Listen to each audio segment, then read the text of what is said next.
तुम्हारा परवरदिगार बस्तियों को हलाक नहीं किया करता जब तक उनके बड़े शहर में पैगंबर न भेज ले, जो उनको हमारी आयतें पढ़ पढ़ कर सुनाए, और हम बस्तियों को हलाक नहीं किया करते मगर इस हालत में कि वहां के बाशिंदे जालिम हों।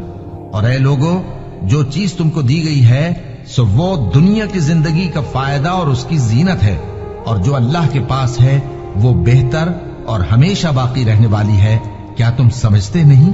भला जिस शख्स से हमने अच्छा वादा किया और वो उसे हासिल करने वाला है, तो क्या वो उस शख्स का सा है जिसको हमने दुनिया की जिंदगी के फायदे से बहरामंद किया, फिर वो क़यामत के रोज उन लोगों में हो जो गिरफ्तार करके हाजिर किए जाएंगे।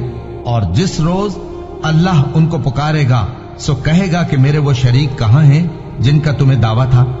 तो जिन लोगों पर अजाब का हुक्म साबित हो चुका होगा वो कहेंगे कि ऐ हमारे परवरदिगार, ये वो लोग हैं जिनको हमने गुमराह किया था, और जिस तरह हम खुद गुमराह हुए थे उसी तरह हमने इनको गुमराह किया था। अब हम तेरी तरफ मुतवज्जे होकर इनसे बेजार होते हैं, ये हमें नहीं पूछते थे।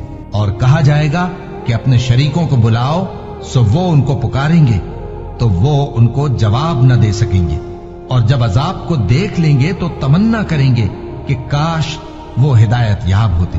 और जिस रोज अल्लाह उनको पुकारेगा और कहेगा कि तुमने पैगंबरों को क्या जवाब दिया था, तो उस रोज उन पर खबरें बंद हो जाएंगी, फिर वो आपस में कुछ भी न पूछ सकेंगे।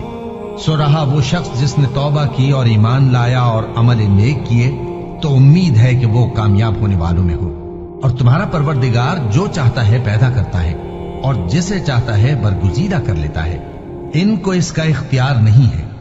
ये जो शिर्क करते हैं अल्लाह उससे पाक व बालातर है।